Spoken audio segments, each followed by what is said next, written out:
ሰላም ናትናኤል ያሬድ እባላለሁ። የምገኘው በቪዲዮ ቤት ነው። የፊልም ዳይሬክተር፣ ራይተር እና ፕሮዲውሰር ነኝ። በዛሬው ያው 5 የምወዳቸውን ፊልሞች ተጠይቄያለሁ። እነሱን እመልሳለሁ። የመጀመሪያው ፊልም በጣም የምወደው ፊልም ዳይሬክተር፣ በጣም ኢንተርሌት የማደርገው ፊልም ዳይሬክተር አንድሬይ ታርኮቭስኪ ነው። ከሱ ዘሚረር የመጀመሪያ ፊልሜ ነው። እኔን ይመስለኛል፣ እኔን የውስጤን ይነግርልኛል ብዬ ስለማስብ በጣም ነው የምወደው። ሁለተኛው ፊልም የኢንግማር በርግማን ፊልም ነው። ዘ ሰቨን ሲል ይባላል። እሱ ደግሞ ከልጅነት አንስቶ ከሞት ጋር የማውራት ወይም ደግሞ ሞትን የማጥናት ፍላጎት ስለነበረኝ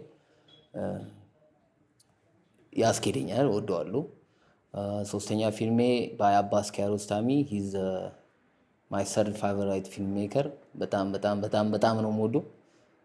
ሚኒማሊስት ስለሆነ በጣም ይመስለኛል፣ ወይንም ደግሞ እወደዋለሁ። ላንድስኬፕ ስለሚወድ ሼር አደርገዋለሁ። ከሱ ፊልም ስለ ፊልም የሰራበት ክሎዝ አፕ የሚለውን ፊልሙን በጣም ነው የምወደው። አራተኛ የዎንግ ካር-ዋይ ኢን ዘ ሙድ ፎር ላቭ። በቃ ፍሪ ፎርም በት ቢዩቲፉል ፊልም ስለሆነ በቃ በጣም ነው የምወደው። አምስተኛ አኪራ ኩሮሳዋ ድሪምስ፣